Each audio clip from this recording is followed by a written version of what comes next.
আমরা আগে কখনো আক্রমণ করি না, তবে কেউ কইরা লাইনে সারি না আমরা।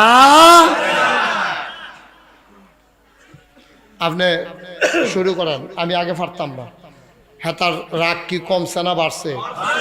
এতে তরবারিরা খাফের টান দিয়া বার করে সেটা যখন টান্ডা দিছে, বাঁকা রোদ, এই সূর্যের রোদটা যখন তরবারিটার মধ্যে একটা চমকাইছে, পুরাটা মাঠের ভিতরে মজনে বিজলি চমকাইছে, তা আলীর গায়ের ভিতরে ঠাস করে একটা কূপ যখন মারছে, কূপটার লগে লগে আলী ফাতলা মানুষ তো, সিহন মানুষ, টান দিয়া মাথাটা ঘুরাই লিছে। তরবারিটার আঘাত এমন ছিল, কূপটার লগে পুরাটা তরবারি মাটির তলে গিয়া এই দরুনির জায়গাটা পর্যন্ত মাটির তলে গেছে গা। এবার দরুনির জায়গাটা পর্যন্ত যখন মাটির কাছে গেছে, তখন যেই মানুষটা খেরুইয়া কূপ দিছে, তে কি খেরাত রয়েছে না বেহা হয়ে গেছে গা? তার গাঠটা কি খেরা না বেহা?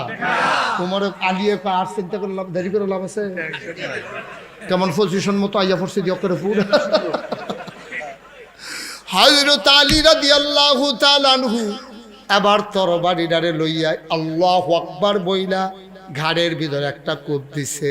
কূপটার লগে লগে সবচেয়ে বীর পুরুষ, সবচেয়ে দামি মানুষটা, কাফেরদের দৃষ্টিতে দামি বীর যোদ্ধা, দেহ থেকে একটা কূপে কল্লাটা আলাদা হয়ে গেছে।